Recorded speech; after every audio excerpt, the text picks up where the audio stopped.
ভাবতেও অবাক লাগে, দেশের বাইরে কিন্তু রমরমিয়ে ব্যবসা করছে রাজকুমার এবং প্রায় 70 লক্ষের বেশি টাকা কিন্তু আয় করে ফেলেছে এখনো পর্যন্ত কিন্তু রাজকুমার, সেটাও আবার দেশের বাইরে, জানালেন প্রযোজক আরশাদ আদনান নিজেই। Hello guys, I am Riya and welcome back to my channel.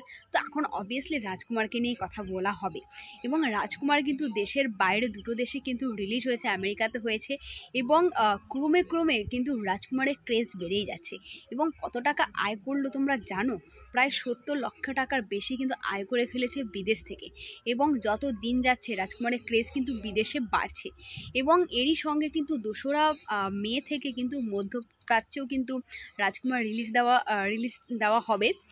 তো বুঝতে পারছো যে রাজকুমার হচ্ছে আমাদের ঈদে কিন্তু রাজকুমার রিলিজ হয়েছে, তার 1 সপ্তাহ পর কিন্তু আমেরিকাতে রিলিজ করা হয়েছে এবং আজকে কিন্তু 30শে মার্চ, 30শে এপ্রিল এবং এর মধ্যেই কিন্তু মাত্র এইটুকু সময়ের মধ্যেই কিন্তু মানে এত 70 লক্ষের বেশি কিন্তু আয় করে ফেলেছে রাজকুমার। একটা দুর্দান্ত কালেকশান এবং এও জানান যে মানুষজন কিন্তু বিদেশের মানুষজনও কিন্তু রাজকুমার দেখতে খুব পছন্দ করছে এবং রাজকুমারের এমন একটা গল্প, বিশেষত রাজকুমারের মা গানটা আসার পর থেকে তো মানুষজনের মধ্যে মানে উত্তেজনাটা বেড়েই গেছে এবং তারা কিন্তু টিকিট কেটে হলে গিয়ে রাজকুমার দেখছে। এবং 2রা মে থেকে কিন্তু মধ্যপ্রাচ্যেও রিলিজ দেওয়া হচ্ছে এবং সেই রকম কিন্তু একটা দারুণ ব্যাপার কিন্তু চলছে রাজকুমারের রমরমে ব্যবসা করুক।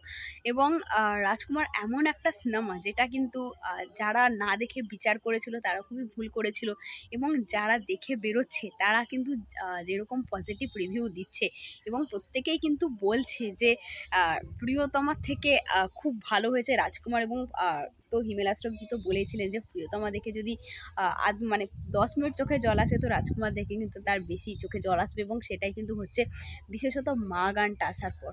উফ, দারুণ দারুণ একটা গান, যে গানগুলো এসছে তার মধ্যে সবকটা গানই কিন্তু দুর্দান্ত গান।